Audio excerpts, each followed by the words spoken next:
Price தரோடுங்க. இன்றைக்கும் அநேக வேலைகளில் நான் கிறிஸ்தவன், நான் ரொம்ப பர்ஃபெக்டாக இருக்கிறேன், என்கிட்ட பாவமே இல்லை அப்படின்னு சொல்லிட்டு அநேக நேரங்களில் நம்ம சொல்லுவோம் இல்லையா? ஆனால் நம்மளுடைய செயல்கள், நம்ம ஒருத்தரை பார்க்குற விதம் எல்லாமே ஆண்டவருக்கு பிரியமாக இருக்கிறோம். ஒரு உண்மையான கிறிஸ்தவன் யார் தெரியுமா?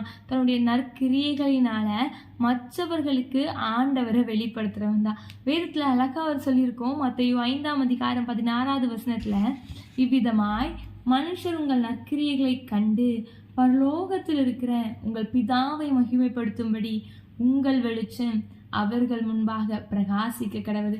ஆமாங்க, இன்னைக்கு கொஞ்சம் சிந்தித்து பார்ப்போம். நம்ம ஆண்டவருக்கு பிரியமா வாழ்றோமா? நம்முடைய கிரியைகள் மற்றவர்களுக்கு ஆண்டவரை வெளிப்படுத்துறதா இருக்குதா அப்படின்னு சொல்லி சற்று சிந்தித்து பார்ப்போம். அப்படி இல்லைன்னா இன்னைக்கு நம்ம ஆண்டவர்கிட்ட கேட்போம், ஏசப்பா என்ன பார்க்குறவங்க என்னல உண்மை காணட்டும் அப்படின்னு சொல்லிட்டு டெய்லி உங்கள் ப்ரேயரில் ஆண்டவர்கிட்ட கேளுங்க. நிச்சயமாய் நம்ம மூலமாக அநேகர் ஆண்டவரை கண்டுகொள்ள தேவன் நம்மளுக்கு கிருபை செய்வாங்க. ஆமேன். God bless you.